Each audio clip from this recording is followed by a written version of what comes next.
Good afternoon guys. देखिए यहाँ पर odd on a Grecian earn है ना। अब odd on a Grecian earn ये एक पोयम है और इसको लिखा है रोमांटिक पोएट जॉन कीट्स ने लिखा है। क्लियर है। तो रिटन इन 1819, इसको कब लिखा गया है? 1819 ईस्वी में लिखा गया है। 50 लाइन्स पोयम है और इस पोयम में ओवरऑल कितनी लाइन है? तो वो है 50 लाइन्स है, डिवाइडेड इनटू 5 स्टेंजा। और इस 50 लाइन्स की पोयम को 5 स्टेंजा में डिवाइड किया गया है। एक्चुअली ये एक ओड है ना। ईच स्टेंजा कंटेन्स 10 लाइन्स और हर स्टेंजा 5 स्टेंजा है, तो एक स्टेंजा में 10 लाइन्स होता है। इस तरह से ओवरऑल इसमें 50 लाइन्स हैं। Ode on a Grecian urn was written by English romantic poet John Keats in 1819।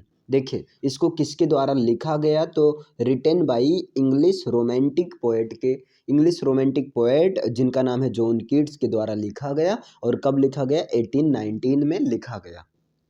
Next देखिए, rhyming scheme of the first and fifth stanza है ना। जो फर्स्ट और फिफ्थ स्टेंजा की राइमिंग स्कीम है इसकी, वो क्या है? A B C D E D C E. तो देखिए ए बी सी डी और ई डी सी ई, ओवरऑल 10 जो है लाइन है इसमें, एक स्टेंजा में होती। तो फर्स्ट स्टेंजा और 5 स्टेंजा दोनों की राइमिंग स्कीम सेम है, A B C D E D C E. और second stanza rhyming scheme is, जो सेकंड स्टेंजा की राइमिंग स्कीम है वो क्या है? A B C D. देखिए ये सब में कॉमन मिलेगा, हर स्टेंजा में A B C D, last की 4 लाइन चेंज रहेंगी, ई सी ई डी। क्लियर है। ये सेकंड स्टेंजा जो है, सेकंड स्टेंजा की राइमिंग स्कीम है। And third and fourth stanzas rhyming scheme is A B C D E C D E. Fourth stanza की third और जो फोर्थ स्टेंजा की राइमिंग स्कीम है वो क्या है? ए बी सी डी, ये सब में कॉमन मिलेंगी है ना। लास्ट की 4 लाइन की राइमिंग स्कीम चेंज होंगी, ई सी और डी ई। थर्ड और फोर्थ की राइमिंग स्कीम सेम है, A B C D E C D E. Ode is a poem. अब देखिए ओड एक पोएम का ही पोएट्री का फॉर्म होता है। तो ओड क्या होता है? Ode is a poem. Ode एक ऐसा पोएम होता है टू प्रेजिंग और ग्लोरीफाइंग, जहाँ पर एक तरह से प्रेजिंग या ग्लोरीफाई किया जाता है किसी इवेंट का, किसी पर्सन का, किसी चीज़ का, या जो है नेचुरल सीन का, वहाँ पर प्रेज या उसका ग्लोरीफाई किया जाता है। टू रेज अ पैटर्न और design on the surface of something. देखिए किसी चीज़ के सरफेस पर कोई डिजाइन बनाना या जो है एक पैटर्न नक्काशी करना, इस प्रोसेस को कहते हैं इम्बॉस कहते हैं। क्लियर है। अगर वन वर्ड सब्स्टिट्यूशन में बोलें कि what is called to raise a pattern और design on the surface of something, तो इसको कहते हैं इम्बॉस कहते हैं। Process of saving designs on cloth और अदर मटेरियल्स। देखिए कपड़े पर या अदर मटेरियल्स पर जो डिजाइंस होती हैं, जो सेविंग डिजाइंस की प्रोसेस होती हैं, जो डिजाइन नक्काशियाँ की जाती हैं, इस प्रोसेस को कहते हैं एम्ब्रॉयडरी कहते हैं। क्या कहते हैं? एम्ब्रॉयडरी कहते हैं। क्लियर। नेक्स्ट यहाँ पर क्या है? The use of detailed description of a work of visual art as a literary device. ये करें एक लिटरेरी डिवाइस के रूप में विजुअल आर्ट का जो वर्क का एक डिस्क्रिप्शन दिया जाता है, डिटेल्ड डिस्क्रिप्शन देना, एक ये कहलाता है एक फ्रेसिस कहलाता है। क्या कहलाता है? एक फ्रेसिस कहलाता है। A beak of art is an representation of beauty. ये कह रहे हैं जो a work of art, a work of art, जो आर्ट का वर्क होता है वो क्या करता है? ब्यूटी को रिप्रेजेंट करता है ना। Beauty is truth and truth beauty. ये देखिए ये ओड ऑन ग्रेसियन अर्न की लास्ट पंक्ति है, लास्ट जो है लाइन है। Ode is truth and truth beauty. Art has aesthetic function. जो आर्ट के पास होता है ना, एक प्रकार का एस्थेटिक फंक्शन होता है। आर्ट इज स्टिल है ना। और आर्ट, जो कोई भी आर्ट होती है वो आर्ट क्या होती है? सारी आर्ट स्टिल होती है, एक तरह से नॉन लिविंग ही होती है। आर्ट है जब मोरल फंक्शन, और इनका एक जो फंक्शन होता है कुछ मोरल टाइप का होता है, कहीं ना कहीं कुछ सीख ही देती हैं। आर्ट इज इमोर्टल, ये एक अमर होती है, इमोर्टल होती हैं। ये सारी चीज़ें ओडान ग्रेसियन अर्न में शो किया गया है, प्रूफ है एक तरह से कि हाँ आर्ट जो है इमोर्टल होती हैं। Art provides comfort and solace to many generations, art जो है मैनी जनरेशंस को एक कंफर्ट सोलेस प्रोवाइड करती हैं। अब देखिए कुछ क्वेश्चन है ना। ओड आना ग्रेसियन अर्न पर कुछ क्वेश्चन है, रोमांटिक पोएट जॉन कीट्स ने इसको लिखा, तो इन पर 2-4 क्वेश्चन है बस। देखिए जॉन कीट्स जो है किस एज से बिलोंग करते हैं, तो जॉन कीट्स जो है रोमांटिक एज से बिलोंग करते हैं। जॉन कीट्स का जो बर्थ हुआ था 1795 को हुआ था, 1795 ईस्वी को, और जो डेथ हुआ था 1821 को। Means John Keats died of tuberculosis, इनकी जो डेथ हुई थी ये ट्यूबरक्लोसिस की वजह से हुई थी एट द एज ऑफ 25, 25 साल की एज में इनकी डेथ हो गई थी। What is the Hellenism that be find in Keats poetry, ये कह रहे हैं हेलेनिज्म क्या है जिनको हम लोग कीट्स की पोएट्री में पाते हैं। तो हेलेनिज्म मतलब हुआ Keats description of Greek art and culture, जो ग्रीक आर्ट है ना, जो ग्रीक आर्ट और वहाँ के कल्चर पर जो डिस्क्रिप्शन है कीट्स का, उसी को कहते हैं हेलेनिज्म कहते हैं। How many odes did Keats write, did ने ओवरऑल कितने ओड लिखा है ना, तो 6 ओड लिखे हैं। Where did Keats wrote his famous odes, Keats ने अपना फेमस ओड जो है कहाँ पर लिखा, तो द बेंटवॉर्थ हाउस में लिखा है।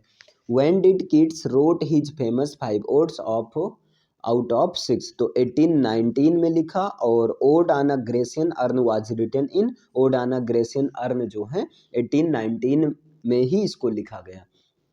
इन which magazine it was first published, देखिए ओडान ग्रेसियन अर्न जो है फर्स्ट टाइम में किस मैगजीन में पब्लिश करवाया गया इसको, तो उस मैगजीन का नाम था annals of the fine arts. क्या था? Annals of the fine arts. Next देखिए the urn mentioned in the poem belong to, clear है। द अर्न मेंशन्ड, जो पोएम में अर्न, जैसे ओडाना ग्रेसियन अर्न का यूज किया गया है ना, जो अर्न का यूज किया गया है ये क्या बिलोंग करता है, तो एंशिएंट ग्रीक को बिलोंग करता है, एंशिएंट ग्रीस को बिलोंग करता है। The technique of the poem is called ekphrasis, जो पोएम की टेक्निक है उसको एक्फ्रेसिस कहते हैं। आप इसका मतलब क्या समझते हैं, व्हाट मीन्स है ना, विच मीन्स, इसका मतलब क्या होता है। विच मीन्स होता है the poetic representation of a painting, जो पेंटिंग का रिप्रेजेंटेशन, एक तरह से पोएटिक फॉर्म में पेंटिंग का रिप्रेजेंटेशन करना। और स्कल्पचर इन वर्ड्स, या वर्ड्स में स्कल्पचर या पेंटिंग का जो है रिप्रेजेंटेशन पोएटिक फॉर्म में दिखाना, इसका मतलब होता है एक्फ्रेसिस होता है ना, एक्फ्रेसिस होता है। नेक्स्ट यहाँ पर है what inspired John Keats to compose this ode, means John Keats ने ओड आना ग्रेसियन अर्न लिखा, तो इस ओड को लिखने के लिए किस चीज़ ने उसको इंस्पायर किया था, तो 2 आर्टिकल्स ऑफ बेंजामिन हैडन, है ना, बेंजामिन हैडन की 2 आर्टिकल्स ने उनको जो इंस्पायर किया था, और जिसकी वजह से उन्होंने ओड आना ग्रेसियन अर्न ये पोएम, यानी जो कि एक ओड है, इसको लिख डाला। Grecian earn is made up of, Grecian earn किसका बना हुआ है, किसका बना था, तो ये मार्बल का बना था। How many stanzas are there in a poem, इस पोएम में ओवरऑल कितने स्टेंजा हैं, तो 5 स्टेंजा हैं। एक स्टेंजा में कितनी लाइन्स होती हैं, 10 लाइन्स होती हैं।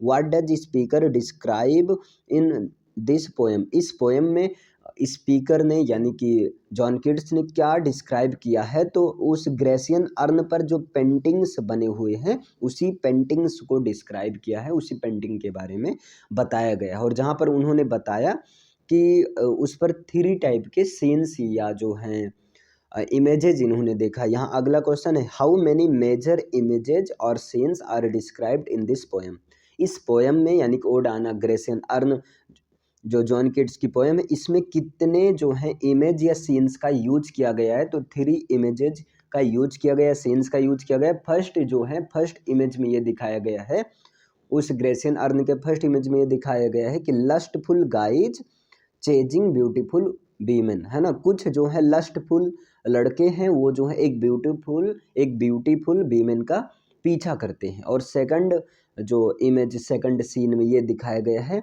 A young man playing pipes under a tree, एक यंग मैन जो है पेड़ के नीचे बैठकर पाइप बजा रहा है ना। और थर्ड सीन में क्या दिखाया गया है, villagers and a priest who are gathered to perform a sacrifice, villagers और एक पुजारी जो है वो गाय हीफर है ना, गाय के बछड़ा को बलिदान करने के लिए, उसको सेक्रीफाइस करने के लिए जो एक जगह पर इकट्ठे हुए हैं।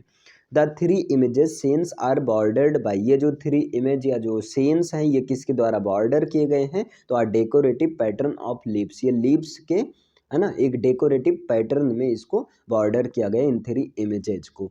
व्हाट इज द सेटिंग या what is the place of these images on earn, ये जो अर्न पर ये इमेजेज लिखी गई हैं जो छपी हुई हैं, इनका सेटिंग प्लेस क्या है, तो वो है टेम्प या वैली ऑफ आर्केडी, है ना। सेटिंग क्या है उसका, टेम्प या जो valley of Arcady, parts of ancient Greece, ये एंसेंट ग्रीस का एक पार्ट है valley of Arcady. The speaker calls the urn an adopted child of, यहाँ पर यह क्वेश्चन है कि स्पीकर जो है उस अर्न को किसकी चाइल्ड, किसका जो एडॉप्टेड चाइल्ड बोलता है, तो साइलेंस और स्लो टाइम का एडॉप्टेड चाइल्ड बोलता है, उस अर्न को बोलता है। The earn is called a bride of, और अर्न को वो क्या कहता है, ब्राइड ऑफ, किसकी ब्राइड कहती है, तो क्वाइटनेस का ब्राइड कहता है वो, है ना। क्वाइटनेस की जो है उसको वो ब्राइड कहता है, अनरेबिस्ड ब्राइड कहता है। इसका मतलब ऐसी अनरेबिस्ड ब्राइड का मतलब ऐसी ब्राइड जिसको उसके हस्बैंड ने कभी टच ना किया हो। Why does the urn is called a Salwan historian, ये अर्न को सिल्वन हिस्टोरियन क्यों कहा गया, because it tells it's story through its beauty and art work, क्योंकि जो अर्न है वो अपनी ब्यूटी के थ्रू, अपने आर्ट के थ्रू अपनी कहानी को बताता है, तो इस चीज़ को कहते हैं सिल्वन हिस्टोरियन कहते हैं। तो यहाँ अर्न को सिल्वन हिस्टोरियन भी कहा गया है। नेक्स्ट देखिए, which season is mentioned in the third stanza of the poem, इस poem ode on the Grecian urn के थर्ड स्टेंजा में किस सीजन का मेंशन किया गया, तो वो स्प्रिंग सीजन का मेंशन किया गया। Which phrase from ode on a Grecian urn summarise Keats romantic philosophy, तो यहाँ पर beauty is truth, truth beauty, इस फ्रेज का यूज किया गया। The speaker says unheard melodies are sweeter because, speaker कहता है कि जो अनहेर्ड मेलोडियस होते हैं वो स्वीटर बहुत ज़्यादा मीठे होते हैं, because unheard melodies are more meaningful to the spirit, क्योंकि अनहेर्ड मेलोडियस जो होते हैं वो स्पिरिट के लिए बहुत ज़्यादा मीनिंगफुल होते हैं, है ना। In the scene with two lovers beneath a tree why don't they kiss, उस सीन में जहाँ पर, जिस सीन में दो लवर्स है ना, दूसरे सीन में जब दो लवर्स एक पेड़ के नीचे बैठे होते हैं और पहला लवर्स जो है पाइप बजाता है, तो यहाँ ये पूछा गया है कि वो दोनों लवर्स एक दूसरे को किस क्यों नहीं कर पाते हैं, because they are frozen in time, क्योंकि वो उस समय में क्या हो गए, एक तरह से फ्रोजन हो गए, नॉन लिविंग थिंग्स हैं, तो उसमें वो किस नहीं कर सकते हैं। What animal is being taken for sacrifice by the people, कौन से एनिमल को लोगों के द्वारा सेक्रीफाइस के लिए एक आल्टर पर ले जाया जा रहा है, बेदी के लिए ले जाया जा रहा है, तो वो एक काऊ है ना, काऊ के जो है बेबी यानी कि हीफर को, बछड़ा को ले जाया जा रहा है। What do you understand by the phrase bid the spring adieu, आप इस फ्रेज पोएम में ये फ्रेज यूज हुआ है बिड द स्प्रिंग एड्यू, इससे आप क्या समझते हैं, तो इसका मतलब क्या होता है, देखिए इसका मतलब होता है the poet describes a tree, poet एक ट्री के बारे में डिस्क्राइब करता है, which will ever hold it's leaves and will not से गुड बाय टू स्प्रिंग, जो कि अपने लीव्स को मतलब हमेशा इसमें लीव्स रहेगा और कभी ये जो है नहीं, मतलब पेड़ों से पत्ते कभी नहीं गिरेंगे, इसे स्प्रिंग सीजन को कभी गुड बाय नहीं करेगा, अर्थात स्प्रिंग सीजन हमेशा बनी रहेगी।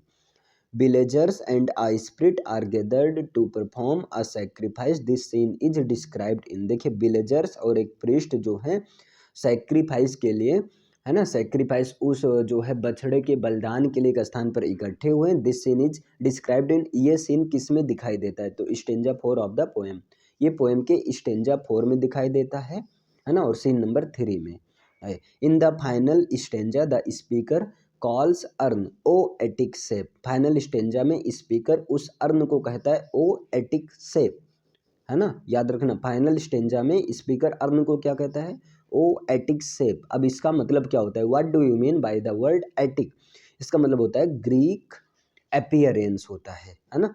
What does Grecian urn symbolize? Grecian urn किस चीज़ का सिम्बलाइज है, तो ब्यूटी एंड इमोरलिटी का सिम्बलाइज है। इसका मतलब उसकी ब्यूटी कभी फेड नहीं होगी और जो है वो मोरल नहीं बल्कि इमोरल है, मीन्स उस अमर है, ऐसी ही बनी रहेगी वो।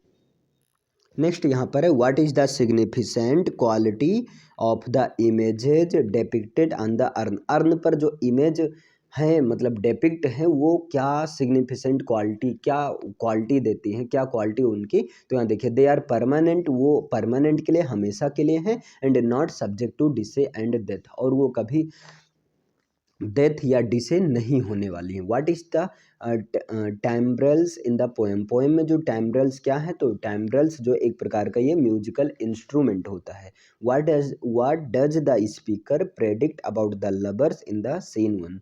है ना, स्पीकर जो है सीन नंबर 1 में लवर्स के बारे में क्या प्रेडिक्ट करता है? They will always be young, कि वो हमेशा यंग रहेंगे, क्योंकि सीन नंबर 1 में लस्टफुल गाय जो एक ब्यूटीफुल वीमेन का पीछा करते हैं ना, तो उसके बारे में ये कहता है कि तुम पीछा मत करो क्योंकि वो हमेशा यंग रहेंगे और जो है तुम उनको जो है मतलब पैसियोनेट लव कर सकोगे, है ना, क्योंकि हमेशा वो भाई अब सीन है तो उनकी ब्यूटी कभी फेड होगी नहीं। What did the speaker imagine about town? About little town, है ना, स्पीकर जो है इस लिटिल टाउन से क्या इमेजिन करता है? He imagines that it has fallen quiet, वो इमेजिन करता है कि ये चीज़ it has fallen quiet because the people have left to join sacrifice ceremony, क्योंकि लोग जो हैं उस सेक्रीफाइस सेरेमनी को ज्वाइन करने के लिए निकल गए हैं। देखिए यहाँ पर जितने भी क्वेश्चंस का यूज किए गए इस पोएम में, ऐसे क्वेश्चंस होते हैं rhetoric question. The rhetoric questions are found in ode to the Grecian urn. Clear है, ऐसे क्वेश्चंस का यूज किया गया है इस पोएम में, है ना। जैसे मैं एग्जांपल बताऊं, यहाँ पर जैसे एग्जांपल है, यहाँ पर एग्जांपल यूज किया गया है।